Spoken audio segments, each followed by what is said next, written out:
Bonjour à chacune et à chacun. Nous vous souhaitons la bienvenue pour suivre ce culte à l'église de La Rochette. Et en ce dimanche de l'Ascension, j'aimerais lire avec vous les dernières paroles de Jésus dans Matthieu 28, verset 20.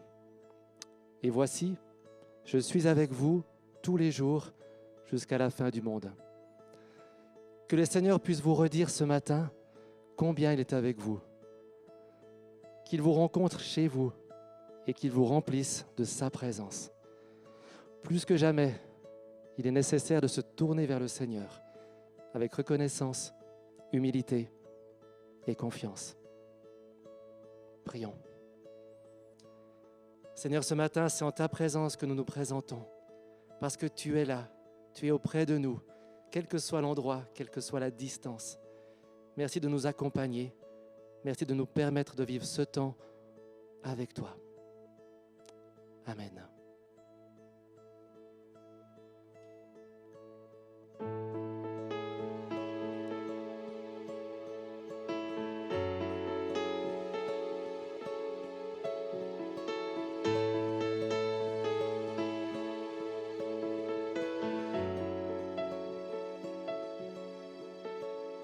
Le roi dans sa splendeur, vêtu de majesté, la terre se réjouit, la terre se réjouit. Il est paré d'éclat, la nuit essaie de fuir, au son de sa voix, au son de sa voix. Oh Dieu, tu es grand, nous chantons, oh Dieu, tu es grand, et tous verront, oh Dieu, oh combien tu es grand. Car d'âge en âge, il règne, les temps sont dans sa main, commencement et fin, commencement et fin. Le Père, le Fils, l'Esprit, Trinité divine, le lion et l'agneau, le lion et l'agneau.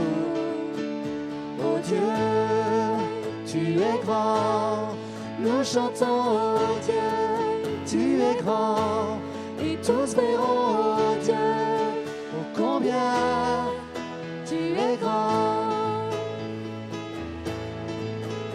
Oh Dieu, tu es grand, nous chantons, oh Dieu, tu es grand, et tous verront, oh Dieu, oh combien tu es grand, le plus grand des grands, tu es digne de louange, mon cœur s'écrie, oh Dieu, tu es grand, le plus grand des grands, tu es digne de louange, mon cœur s'écrie, oh Dieu, tu es grand.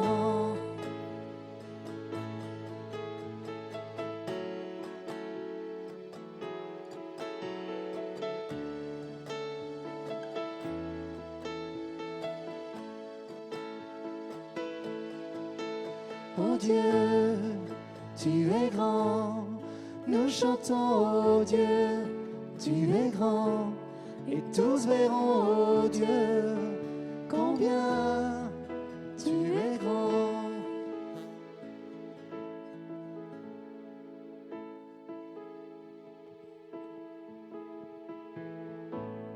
Immensité de ta grandeur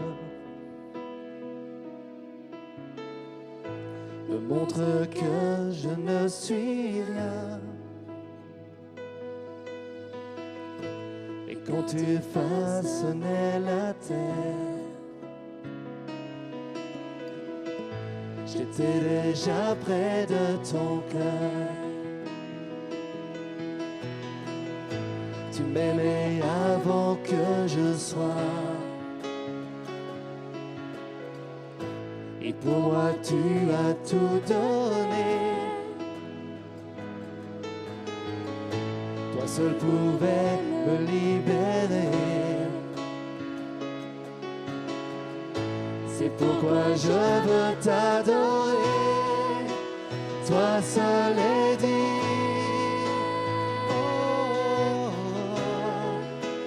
de recevoir louange et gloire pour l'éternité. Toi seul est digne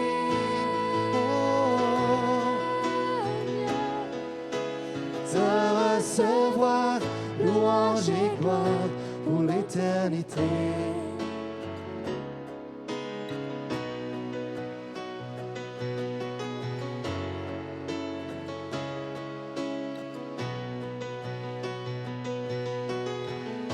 Dans ta présence, je me tiens,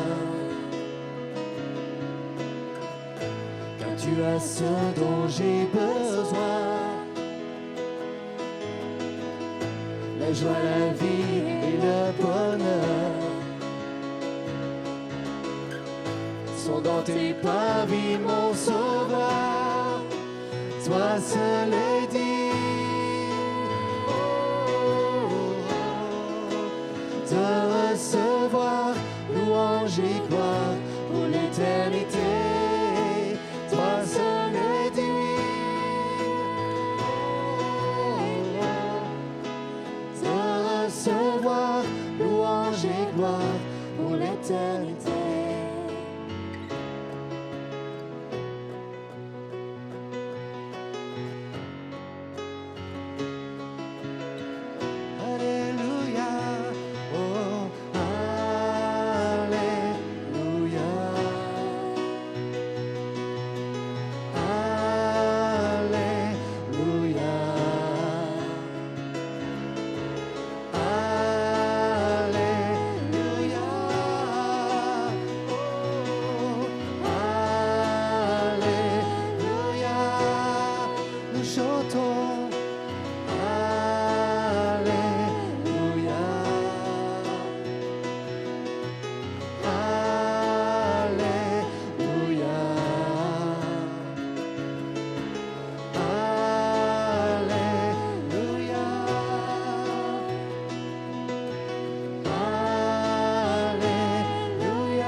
Toi seul est digne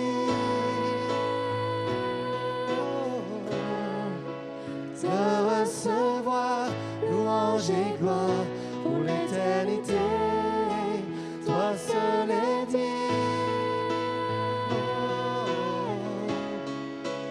de recevoir louange et gloire pour l'éternité. Toi seul est digne de recevoir louange et gloire pour l'éternité. Toi seul est digne de recevoir louange et gloire pour l'éternité.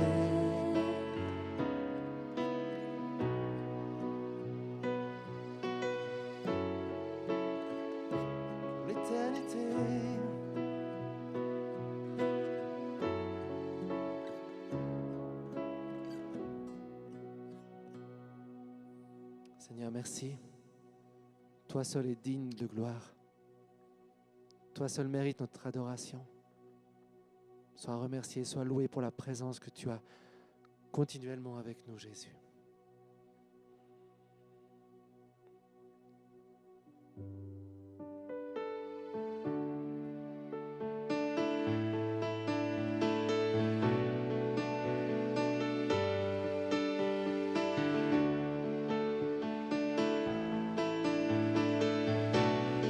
Bénis Dieu, oh mon âme, oh mon âme, oh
ton cœur est bon.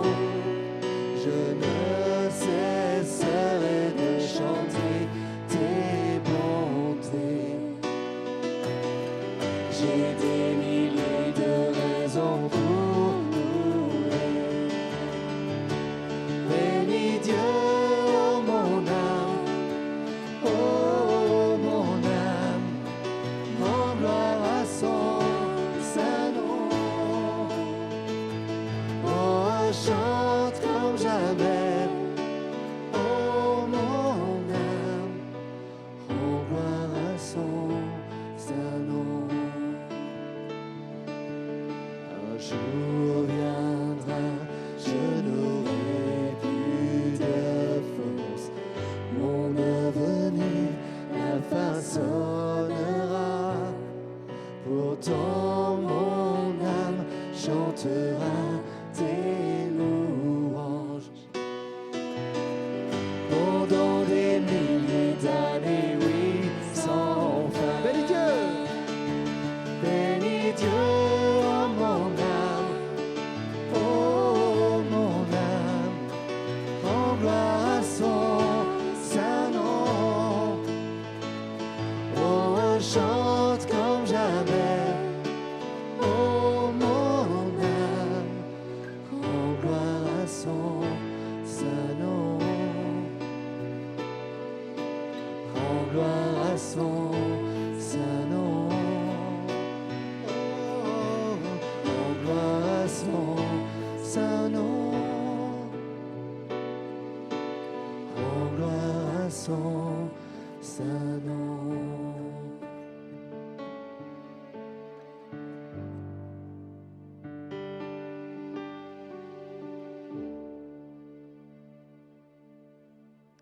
Amen. Je laisse maintenant la parole à Michel qui nous apporte le message ce matin. Une fois encore, je suis très réjoui d'être parmi vous ce matin pour cette fête particulière. Je vous remercie d'être là, d'être fidèles. Merci pour votre présence, votre écoute. Et vraiment que Dieu vous bénisse, que Dieu vous donne de bien comprendre sa parole. J'ai donné comme titre à mon message « Jésus sort du confinement ». Nous allons lire 2 versets ensemble. Le Fils de l'homme s'en va conformément à ce que les Écritures avaient annoncé à son sujet. Marc 14. Acte 1. Vous serez mes témoins à Jérusalem, dans toute la Judée, la Samarie et jusqu'au bout du monde. Puis ils le virent s'élever dans les airs et un nuage le cacha à leur vue. Ils ne le savaient pas. Ils ne pouvaient pas le savoir. Entre ces 2 courts passages des Écritures, il y a un monde entre la mort du Christ et c'est avant sa mort et après sa mort. Alors que nous vivons journellement le déconfinement, ceci sans pouvoir bien maîtriser, il me semble que nous découvrons à quel point une discipline et une régularité de vie sont importantes. Nous sommes sans doute plus routiniers qu'il n'y paraît, comptant sur un nombre important de valeurs, de cadres, d'habitudes et d'actions sécurisantes. La fête de l'Ascension fait partie, pour le moment encore, des traditions sociales et contemporaines. Pour la plupart et pour la plus grande majorité, l'Ascension représente un week-end, un long week-end. Suite à la résurrection, le livre des Actes précise que Jésus s'est montré plusieurs fois à ses disciples. Il est certain que quelque chose avait changé. Cependant, Jésus était encore bien présent. Il était encore bien visible au milieu d'eux. Depuis Pâques, 40 jours se sont écoulés. Tout à coup, l'ascension. Là, sous leurs yeux, remplis d'effroi, Jésus monte dans le ciel et il disparaît. L'ascension, ce n'est pas 4 jours de congé bien mérités. L'ascension est d'abord un choc, c'est d'abord une rupture, puis petit à petit, une espérance.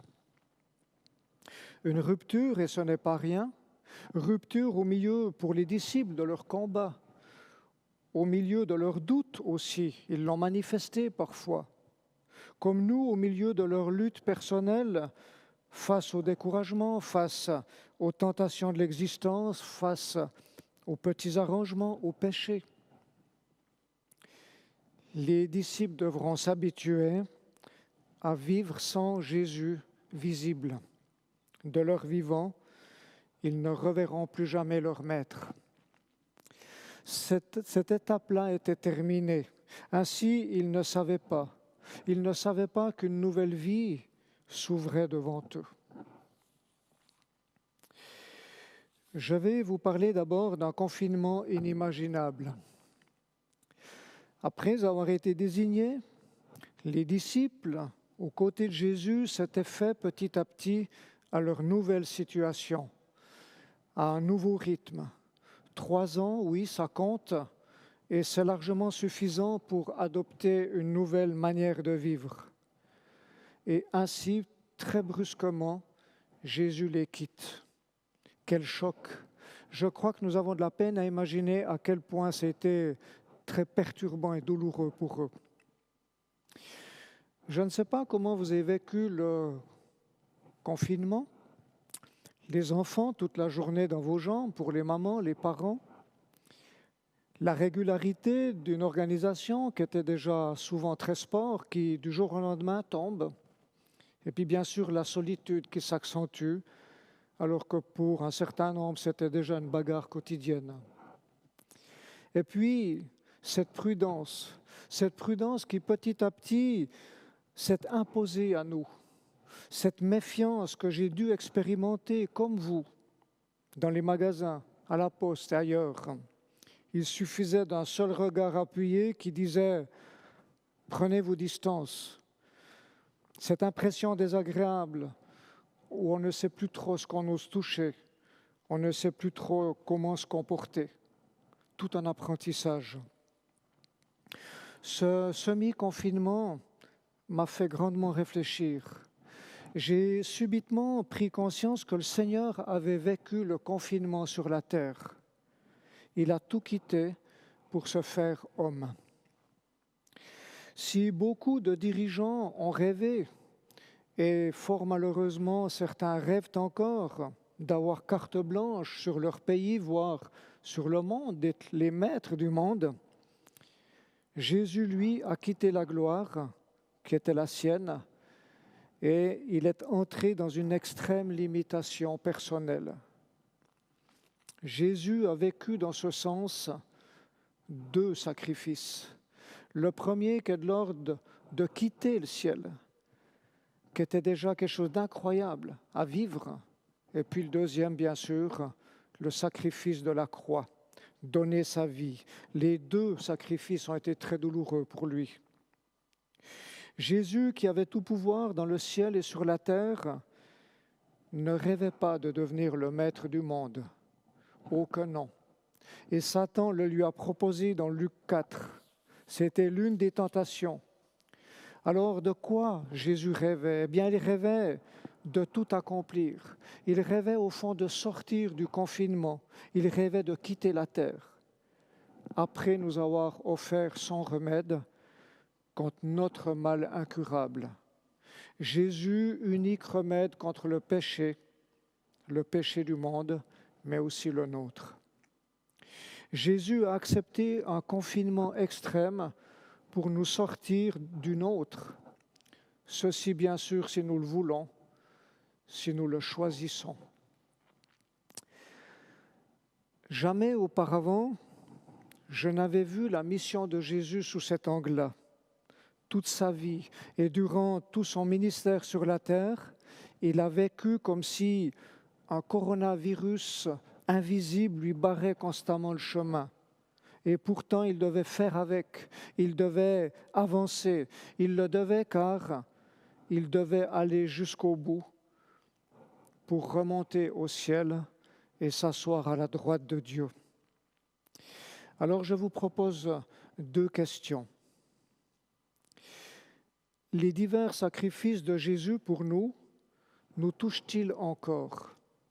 Si l'ascension n'est pas juste un congé, en quoi sommes-nous touchés? L'ascension est un choc, l'événement phare de la marche par la foi et non plus par la vue. Comment marchons-nous?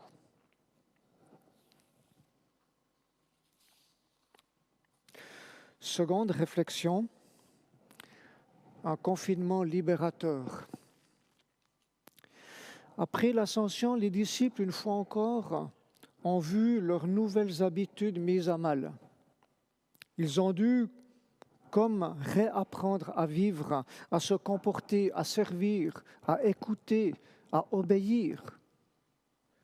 Parce qu'avant, les relations, la fraternité, les aventures communes, la vie et la foi vécues ensemble et dans le terrain étaient devenus leur nouveau mode de faire, de vivre. Souvenons-nous qu'ils étaient pécheurs à la base.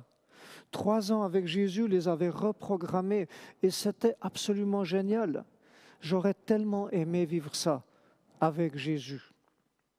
Aux côtés de Jésus, en chair et en os, ils s'étaient enfin sentis utiles, petit à petit, libres, vivants pour Dieu. Ils se projetaient dans un avenir très prometteur. Les Romains allaient déguerpir. Et tout à coup, l'ascension. L'ascension, 4 jours de congé, 4 mois, 4 ans, ne les intéressait pas. Ce qui les intéressait, c'était ce qu'ils venaient de perdre. Ce qui les intéressait, c'était de vivre avec Jésus, de vaincre avec lui. Et voilà nos amis disciples face à un nouveau dépouillement. Dépouillement qui ressemble comme 2 gouttes d'eau à un renoncement. Et un renoncement qui ressemble comme 2 gouttes d'eau à un sacrifice. Et si Jésus, le maître de l'univers, s'est confiné pour nous, ce n'est pas tellement pour que nous puissions nous accrocher, et c'est le cas de le dire, mais comme des malades, à nos biens, à nos privilèges, à notre carrière, à nos réussites, non. Si Jésus a été confiné pour nous, c'est précisément pour que nous puissions renoncer à nous-mêmes, nous charger de notre croix et le suivre. Matthieu 16, verset 24. Comme les disciples, dès l'ascension, le suivre non par la vue, mais le suivre par la foi. Les disciples, aux côtés de Jésus, ne maîtrisaient rien. Ils observaient, émerveillaient, ils posaient assez régulièrement des questions et c'était un Seigneur qui leur répondait, qui les enseignait. Parfois aussi, ils disaient des bêtises. Les choses se passaient ainsi car Jésus maîtrisait pour eux. Un exemple, au moment où il a fallu payer l'impôt, Jésus dit « Jette l'hameçon et le premier poisson que tu trouveras, tu ouvres la bouche et puis tu prends la pièce de monnaie et c'est réglé. » Je vous laisse imaginer. Et ça, c'était le rêve absolu. Qui ne rêverait pas de cela? Jésus maîtrisait pour eux. Posons-nous la question, pourquoi il y a une telle recherche de grands leaders politiques, une telle recherche de grands voyants, de grands voyantes, une telle recherche de grands gourous, de grands pasteurs charismatiques? Pourquoi? Pourquoi ça fait toujours recette alors que l'on constate que dans la majorité des cas, les résultats ne sont ni convaincants ni brillants? Eh bien, je crois essentiellement parce que, aux côtés d'un leader très fort, il n'y a pas besoin de trop réfléchir. Il n'y a pas besoin de trop réinventer la poudre, de trop imaginer. Les gens suivent ce rêve absolu, mais c'est un rêve dangereux. Et l'ascension, le choc de l'ascension, nous responsabilise, nous renvoie à nous-mêmes, nous renvoie à l'image du fait que nous sommes à l'image de Dieu, mais que nous sommes très fragiles. À l'ascension, les disciples se retrouvent orphelins. Leur rêve s'est envolé. La personne qui était devenue le centre de tout leur être, corps, âme et esprit, volatilisé. Qu'allait-il devenir sans Jésus? Qu'allait-il devenir? Jésus savait que dans une certaine mesure, les 11 disciples ne seraient jamais vraiment prêts à son départ. Et pourtant, l'incroyable se produit, il leur fait confiance. Il leur fait confiance. Oui, en quelque sorte, pour leur bien, il les a laissés orphelins et ça me touche infiniment. Jésus, rempli de confiance, leur laisse cette parole qui les valorise, qui les élève. Vous serez mes témoins à Jérusalem, en Judée, en Samarie et jusqu'aux extrémités du monde. Et en prime, comme j'ai confiance en vous, je ne vous laisse aucune recette. Je vous laisse cette unique promesse, vous recevrez le Saint-Esprit. Je vous invite à un court silence de réflexion.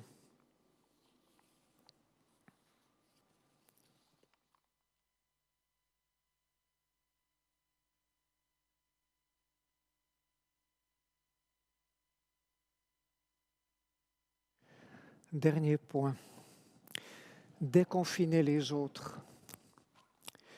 Jésus s'était définitivement déconfiné. Il a dit « Je donne ma vie, personne ne peut me la prendre. Je la donne de mon propre chef. » Jésus s'est déconfiné, il l'est toujours et il le sera éternellement. Sommes-nous prêts à vivre notre foi? Prêts à faire confiance? Prêts à lâcher prise sur ce qui nous semble inachevé, sur ce qui nous semble imparfait? Comme les 11, laissés sur place, c'est le cas de le dire, je crois que nous ne sommes jamais vraiment prêts. Dans nos vies, dans l'Église, vis-à-vis des autres, sommes-nous des libérateurs? Sommes-nous des facilitateurs ou au contraire sommes-nous des confineurs? Jésus, le Fils de Dieu, a déconfiné ses disciples et il a réussi. Il a réussi parce que s'il n'avait pas réussi, le christianisme ne serait plus présent sur la terre actuellement. Ce déconfinement spirituel s'est poursuivi au fil des siècles parmi tant et tant d'imperfections humaines. Et Jésus accomplit encore cette œuvre de déconfinement au milieu de nous et dans nos églises. Actuellement, et pour ma part, veillez à ces 2 mètres de distance, veillez à se désinfecter les mains, à se les laver, à ne rien toucher ou ne pas toucher les autres. Honnêtement, ça ne m'amuse pas du tout. Bien au contraire, je souffre de devoir vivre cette prudence, avoir cette méfiance à l'égard des autres, prudence à l'égard même de mes propres amis, de mes propres enfants. C'est fou ce qu'on vit. Heureusement, nous pouvons espérer arriver tout bientôt au bout de ce tunnel. Cependant, comme évoqué, ce vécu m'interpelle grandement. C'est une expérience pour moi, car il me semble que nous, chrétiens, nous avons comme perdu l'habitude de nous méfier du péché. Nous avons comme perdu l'habitude de prendre nos distances avec ce que souvent nous savons ne pas être juste. Des compromis, petits mensonges, des convoitises auxquelles nous cédons. Et si nous pensons être en ordre à ce niveau-là, si nous pensons être au-dessus, quelque part tant mieux, peut-être qu'un autre danger plus sournois encore nous guette. N'aurions-nous pas perdu l'habitude de nous méfier de tout ce qui sépare, de tout ce qui met de la distance, de par la fierté de nos acquis, de par nos grands dons, de par notre grande connaissance? Les amis, où est notre curseur de prudence? De quoi nous méfions-nous vraiment? Et si nous étions tout à nouveau beaucoup plus prudents vis-à-vis de ce qui nous confine, spirituellement parlant, de tout ce qui nous prive d'authentiques relations avec Dieu, mais aussi avec notre prochain. Comme évoqué, c'est interpellant de voir combien Jésus s'est sacrifié et non pas mis en avant. Le renoncement, l'humilité, ne serait-elle pas une des clés du déconfinement, une des clés qui ouvre au relationnel profond, vrai, spirituel? Dans la Bible, la notion et même la valeur du sacrifice, de l'humilité, du renoncement est extrêmement présente. C'est très frappant. Je vous donne quelques exemples. Si quelqu'un veut être grand parmi vous, alors qu'il soit le serviteur de tous. Celui qui voudra sauver sa vie la perdra, mais celui qui la perdra à cause de moi la retrouvera. Tout ce que vous aimeriez que les autres fassent pour vous, faites-le de même pour eux. Ne faites rien par esprit de rivalité ou par vain désir de vous mettre en avant, mais au contraire, par humilité, considérez les autres comme supérieurs à vous-même. Et je pourrais poursuivre, il y en aurait des pages. Comme chrétiens, tant de choses nous confinent, et je crois confinent nos églises. Dieu contemple tout cela, et avec tristesse, il se gratte la tête. Pourquoi tant et tant d'églises régressent-elles ? C'est une question qui me taraude depuis plusieurs années. Pourquoi tous ces blocages, qu'ils soient relationnels ou autres ? Je n'ai pas toutes les réponses, et de loin pas. Mais est-ce peut-être par excès d'assurance, par excès d'orgueil, et donc par manque d'humilité, par manque de renoncement, par manque de lâcher prise, par manque d'authentiques actes de confiance face à ce qui, ici-bas, évidemment, sera jamais parfait. Alors, je vous renvoie la question, et qu'en pensez-vous? Prenons un temps de réflexion et soyons interpellés par une question. Pourquoi tant d'églises régressent-elles ? Pourquoi tant de difficultés à trouver un consensus, à avancer avec humilité? Pourquoi tant d'impossibilités à donner une chance à l'imperfection, à l'inachevé? Avec ouverture et humilité, partagez vos avis.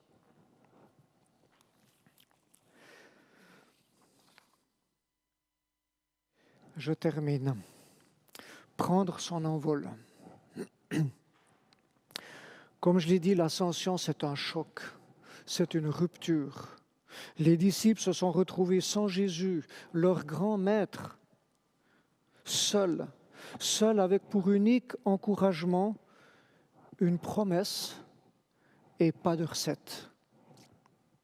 Le coronavirus est un choc, une rupture. Nous nous sommes retrouvés sans rencontre, sans relation, sans culte.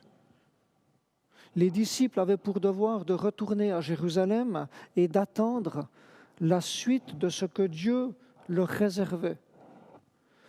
Et Dieu leur faisait confiance. Ils savaient qu'il y aurait une suite avec eux. Avec eux. Alors comment vivre ce déconfinement qui tout à coup va très vite, avant d'être tout à nouveau sous pression, dans le rush peut-être d'avant, que l'on ne souhaite pas? Comment vraiment rentrer en nous-mêmes et oser se poser les bonnes questions avant que tout reprenne comme avant? Est-ce à espérer? Je me pose la question. Comment espérer l'Église de demain sans apprendre? Les disciples ont dû apprendre. Sans apprendre comme les disciples, au fond, l'ascension, qui était un choc, une rupture. Peut-être, et pourquoi pas, apprendre un nouveau mode d'être. Peut-être, et pourquoi pas, apprendre un nouveau mode de faire, apprendre un nouveau mode de vivre la confiance, l'absence de recette, de vivre le lâcher-prise face à l'imperfection, l'inachevé, et surtout de vivre l'humilité, le renoncement, le sacrifice. Nous avons entendu à plusieurs reprises, j'imagine que vous l'avez entendu aussi, ce verset du psaume 46, verset 11, « Arrêtez et sachez que je suis Dieu ». Je vous invite à la prière. Seigneur, pardon parce que nous avons perdu toute notion d'humilité, de crainte et de sainte méfiance à l'égard de nos propres égarements.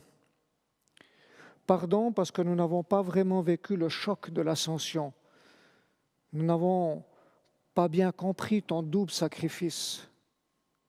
Pardon parce que nous pensons avoir beaucoup et en fait, nous n'avons rien du tout. Pardon parce que nous croyons que demain est entre nos mains, alors qu'il est bien sagement entre les tiennes. Seigneur, l'ascension est une rupture, c'est un choc. Donne-nous de pouvoir vivre ce que nous avons à vraiment vivre. Fais ton œuvre de déconfinement au milieu de nous. Amen. Amen. Merci Michel pour cette prédication et pour le partage de la parole de Dieu. Je tiens aussi à remercier nos travailleurs de l'ombre, que sont Marie, Damien, Joël et Alexis, qui vous ont permis de suivre ce culte. Pour conclure, nous chanterons les chants suivants, Abba Père et Bénédiction.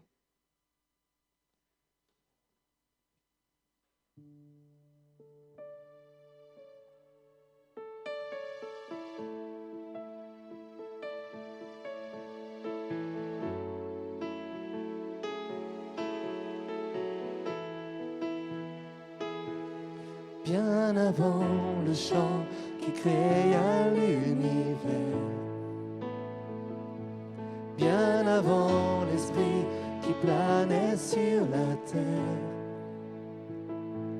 bien avant que tu me formes de la poussière, tu rêvais du jour où je pourrais t'aimer.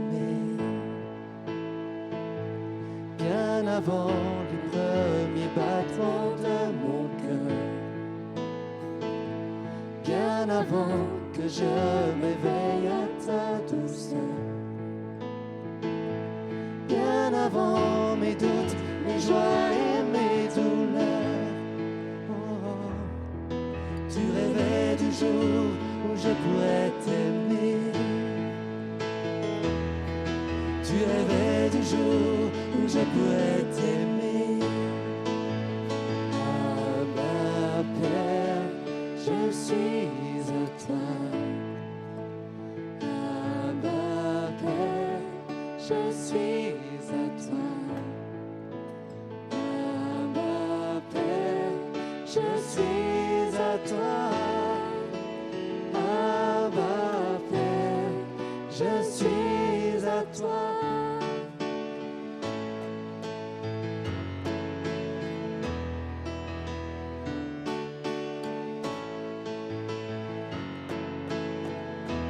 Bien avant que Jésus marche sur la terre, bien avant le Fils qui nous montre le Père, bien avant que les cieux sur moi soient ouverts. Oh, tu rêvais du jour où je pourrais t'aimer, bien avant que mon péché brise ton cœur, bien avant que coule le sang et la sueur, bien avant les clous, le froid et la douleur. Oh, tu rêvais du jour où je pourrais t'aimer. Tu rêvais du jour où je pourrais t'aimer. Abba Père, je suis à toi. Abba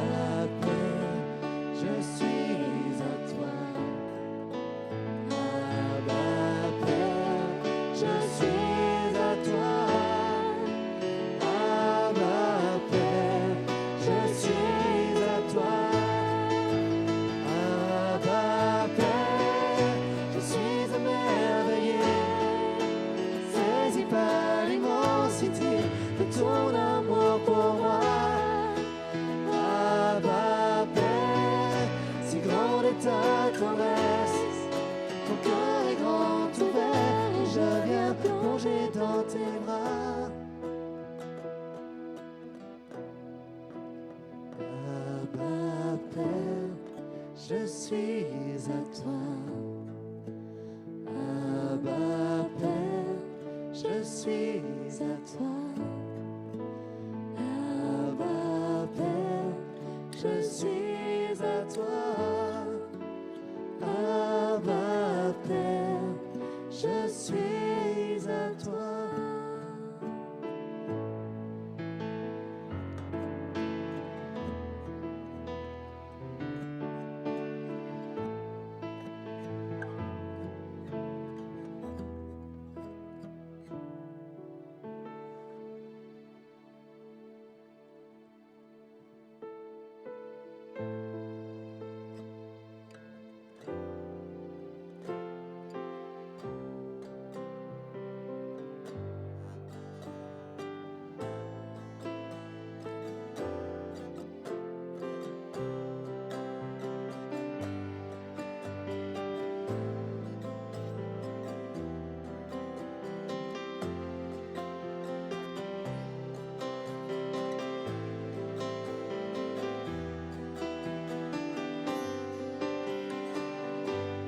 Que la grâce et la paix du Seigneur soient déposées sur vous, sur vos cœurs, et que sa lumière vienne éclairer vous par le nom de Jésus-Christ. Que la grâce et la paix du Seigneur soient déposées sur vous, sur vos cœurs, et que sa lumière vienne éclairer vous par le nom de Jésus-Christ.